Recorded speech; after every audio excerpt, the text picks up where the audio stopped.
He catches him coming in, no guard, swinging a wild shot, runs face first into the counter. Now, notice how the roles are reversed. He's peppering him with jabs, he's stabbing him with straight punches. Now Cardenas is the one who's forced to take the initiative, and he's jumping in with the winging punches, and he's getting countered with the left hooks. As noted in the previous video, you should watch that by the way.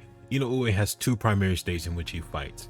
In the first two rounds, for the most part, he's fighting in more of the wild INOUE version, we would call it, which is he's more loose, he's winging punches, jumping in, being irresponsible defensively, versus the next 6 rounds where he's more tight, patient, measured with everything he's doing. Now let's talk science. Hit the like button, subscribe, and then hit the notification bell after you do. The first version of INOUE is kind of reckless, impatient, undisciplined, but still dangerous. The first version is easily defined by a few key features. For one, jumping in, throwing wild, reckless combinations, no guard, chin in the air.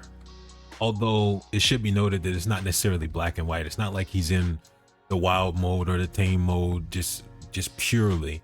Usually it's kind of a little bit of a mix of both. He still has discipline at times. You see him turn with that right glove to guard the left hook.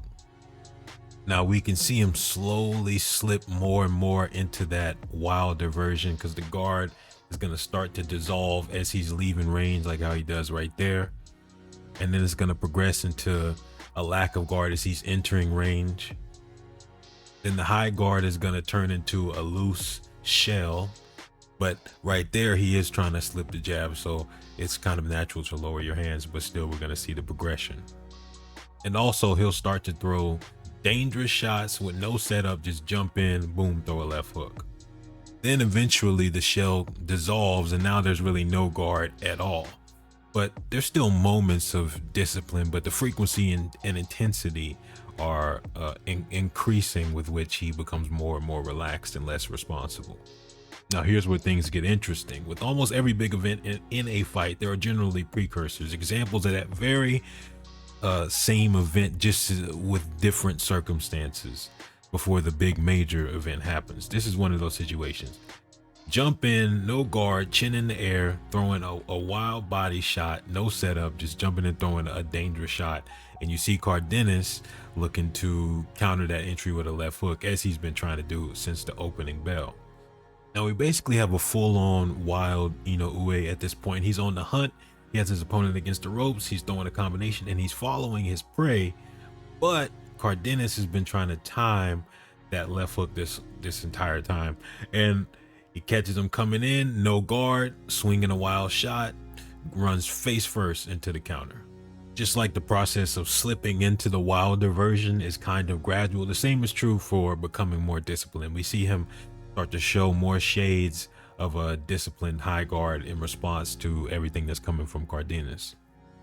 Now at the same time, he's still showing signs of some of that wildness, coming in with his hands down, winging those big shots. And he's always kind of done that for two primary reasons. He has the speed and the timing to get away with it, and also his opponents generally will ball up in response to it because he's so dangerous.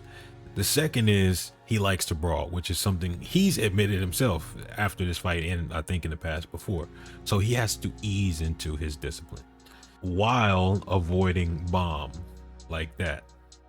But he shows that he can exit range with a guard, which is further evidence that it's a choice that he's making to be more responsible. It's an awareness that he's choosing to focus on. Of course, he still has that instinct to be flashy, throws the right hand and then does a very dangerous inches, like millimeters slip of the left hook or the right hand counter from Cardenas. But yeah, that instinct, that's kind of in his nature to put on a show and do some of those crazy moves. So that's never necessarily gonna just completely leave. Of course, he still has that instinct to be flashy, throws the right hand and then does a very dangerous inches, like millimeters slip of the left hook or the right hand counter from Cardenas. But yeah, that instinct, that's kind of in his nature to put on a show and do some of those crazy moves. So that's never necessarily gonna just completely leave. Now we're starting to see the tame discipline and patience that's giving him countering opportunities in between the combos of Cardenas. And on top of that, he starts jabbing, not just to land the jab, but to set up, to measure, to step into range instead of throwing wild leaping hooks. A consistent output of measured straight punches, that's one of the biggest identifying factors of when he's more tame, when he's more focused, when he's throwing a bunch of jabs and setting up straight punches and setting up counter punches. As far as the subtle details are concerned, he's also far more judicious and measured with the small details, like range control. Notice how he throws his left hook, he just takes a small step back. And because of that step back, he's out of the way basically of any attack from Cardenas, or at least the hooks that he likes to throw. When he's focused, he also is far better at setting up counter punches. He purposely steps back in response to the jab, hoping to bait out another. So he's setting traps and setting up counters. And he gets what he's looking for. He puts up that high guard, he's backing up, he gets it, he sees it, and then he gets underneath and tries to land the right hand counter. Now, Cardenas kind of stepped in, and so he couldn't get the proper trajectory and the proper angle to land that right hand, but he's setting it up. Now, notice how the roles are reversed. He's peppering him with jabs, he's stabbing him with straight punches. Now Cardenas is the one who's forced to take the initiative, and he's jumping in with the winging punches, and he's getting countered with the left hooks. That's the power of patience. And honestly, the best version of the monster is the tame version, because he has the physical abilities combined with all of the adjustments and the technique and the skill. Now, when he performs like this, he's probably my favorite fighter, modern wise, to break down.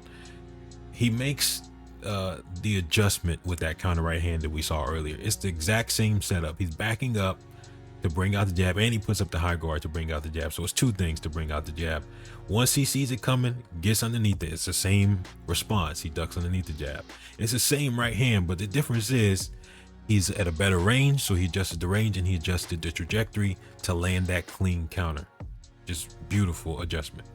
I'm not trying to make this breakdown too long, but what he does to set up the knockdown in round 7 is very smooth. So the body punches are so vicious from INOUE that Cardenas switches from a high guard to a shell just to protect his body, and that should tell you everything. So because of that, INOUE is setting him up with some shots up top. He's backing up, making him step into some shots, and he's level changing to kind of keep Cardenas focused on the idea that it might go to the body. And he walks him into this left hook. It doesn't really land too clean just because he doesn't have the setup down properly. However, as we've identified earlier, he's gonna adjust the variables to get the right shot in. So he's gonna play with the range again. This time Cardenas is kind of bearing his weight down on him, and INOUE is gonna push him off to force him to reset, get him stepping forward again. And he's gonna time him stepping forward with the right hand, and he blasts him, and that's when he hurts him. And then at that point he starts spamming right hands like he's in Fight Night Champion or something, but that's how he finishes him. Well, no, he finishes him in the 8th round, but it was over from there basically. That's all. I will try to keep this short, so hopefully this video isn't like over 6 or 7 minutes, I hope. But I may do a full fight reaction on the Patreon, so stick around. I'll let y'all know if I do. But James Toney versus Mike McCollum, I think that's how you pronounce it. That should be on the Patreon as well pretty soon. Roberto Duran versus Sugar Ray Leonard, some Muay Thai, a lot of other stuff. Breakdowns also coming to YouTube, of course. So be on the lookout. I'm out.